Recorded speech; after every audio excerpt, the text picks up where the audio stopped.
Let's finish off this series of videos with making a rendering, a very simple, rather bad rendering of the house. Looking at the scene here, we can see that the house is actually centered around the 000 point, which is currently this target icon in the middle of the scene. It's the intersection of the X, the Y, and the Z axes. I'm going to move it up, GZ1, enter, so that it's sitting on the XY plane. You'll notice that now we have the orange dot that indicates the center of the house here, and the 3D cursor, which is currently set at the center of the scene, down here. How do we know the 3D cursor is at the center of the scene? Hit N, look over here to View, and 3D cursor, location, XYZ, all 0. We can move it up and down just by clicking and sliding here. So we can put the 3D cursor anywhere we want, very precisely, which is quite useful. Remember that this is where new objects are created, and also where the centers of some operations like rotation and scaling can be centered if you choose that. I'll hit the N key again to get rid of the right hand flying. Hold down Shift, hit A, add a plane. And now a plane comes in, a flat square, 2 meters on a side. Remember that Blender's made in Holland, so it uses European units of meters. You can change it to feet and inches if you want. And I'm going to scale it up. I'm going to hit S, 12, enter. So now we've got a nice big ground plane. However, looking down here, we can see scale XYZ are all 12. We don't want the scale to be 12. When we're rescaling things in object mode, if that scale is not 111, then we can have problems, and maybe we'll look at just some of the kind of problems that can arise in a couple of videos time. For right now, I'm going to hold down Control and hit A. Apply a scale. Now, again, if I come into the right-hand flying and look at Item, Scale 111. It's been normalized. Normalization is a process of adjusting the scale or the location or the angle to be in a range of between 0 and 1. And here we have scale 111. That's exactly what we want. So we hit N again to close that, and I'm going to click off the ground plane and just call it 1_ground. So it's at the top of the list because we're working on it right now, but it's not right at the top above the house. Let's make a rendering. I'm going to make the camera and the point light visible. Zoom out, and there they are. This is the point light. This is the camera. To look through the camera, we just hit 0 on the number pad, the keypad. Now this is what we're going to render. Render image, and that looks absolutely terrible, but it's okay. We're going to adjust it right now. Escape back to the 3D view. First off, I'm going to rotate the camera up around its local XX axis, which is from side to side of the image plane. So RXX, move it up. Good. Next, I want to look from the top view, and there are 3 ways we can do this. We can click on the Z icon there. Now we're looking from the top. We can, let's look through the camera again. We can go to View, Viewpoint, Top, and now we're at the same thing. And finally, we can just hit 7 on the number pad. And again, that does the same thing. Let's move it. G. Move it around so that we're looking at the door. are, but I can't see through the camera. I've got to go back to the camera view and then to the top view.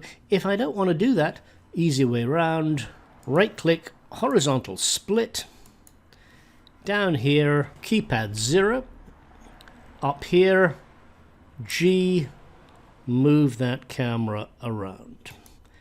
And maybe move the ground plane around as well, so we don't get to see too much beyond it. We'll adjust this later. That looks good. Right click, join areas, and let's make another rendering. Render F12 on Windows. F12 on the Mac is reserved for a system command. This looks moderately good, but the side here with the door is in shadow. Let's move the light now. 7 on the keypad, select the light, G. So it's near the camera. We'll make another rendering with F12. That's okay, it's not absolutely wonderful. We've got some strange shadowing effects here. So let's look next at the rendering engine we're using. Blender has several rendering engines, and you can see those in the tab in Properties with the little camera. We're using Eevee, which is like a game engine render. It's very fast, but it's not always particularly accurate. We've also got Workbench, which nobody seems to bother with very much, and we've got Cycles, which is the high-end photoreal renderer, which needs special materials using nodes, but at the same time it's slow, so we don't want to do this for fast work. Let's stick with Eevee. When I click on the point light, we've already clicked on it, we've also got this little light icon down here in Properties. I'm going to change it to be a sunlight. And now we've got direction. We've got this little yellow dot that I can click on and drag. If we hover over it, interactively point cameras and lights to a location. Nice. So I'm going to point it to the house. The sun is shining directly on our little house. Very nice.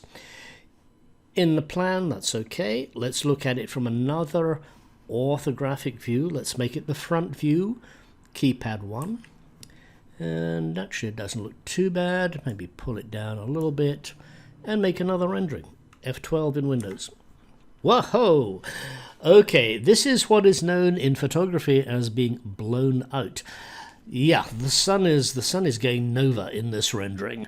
I think we probably want to reduce the strength from 1000 to something more like 5 and re-render. So we've got, yeah, this is nice. The eaves are in shadow. We've got some little shadows under the window frames. You'll notice, incidentally, we can't see through the windows. This is a feature of Eevee. Transparency needs a little bit more done to it than just defining it as alpha. In Cycles, this would be fine. We would be seeing through this. And here we've got sort of jaggies. This looks pixelated. It's a low resolution shadow. But for right now, that's all we want. So let's save this. We're in the image editor. We want to save this image. So image, save, Alt-S. Let's choose a place for it. This is good. Cabrillo, eTech 40, whatever. It's saving it as a PNG file. I'm going to call this 2020 0816 because it's the 16th of August today. Underscore render underscore 01. And I should probably put in house render 01. And before I save this, let's look at the default settings for our PNG file. PNG, we've got the option also of saving it as all these other formats. Bitmap, let's not do that. Iris, these are specialized. JPEG, JPEG will be more compact, but it also won't include transparency. We'll look at image formats later. Targ are quite old-fashioned, they're still useful. TIFF file, again old-fashioned but still useful. Yeah, ping is generally best. Particularly when you're saving image sequences for compositing into an animation, because it does include alpha. How do we know it includes alpha? Color RGBA. There's that A again. And we'll just save it as an 8-bit color depth and slightly compressed, but not a lot. Save as image. There we go. Now it's saved. And now we hit escape and we go back here into our 3D view. Let's look at it through the camera again. File, save as. It's in red, warning, warning, red warning. Hit the plus key, end of video 05, save as. And we're good, and let's move on.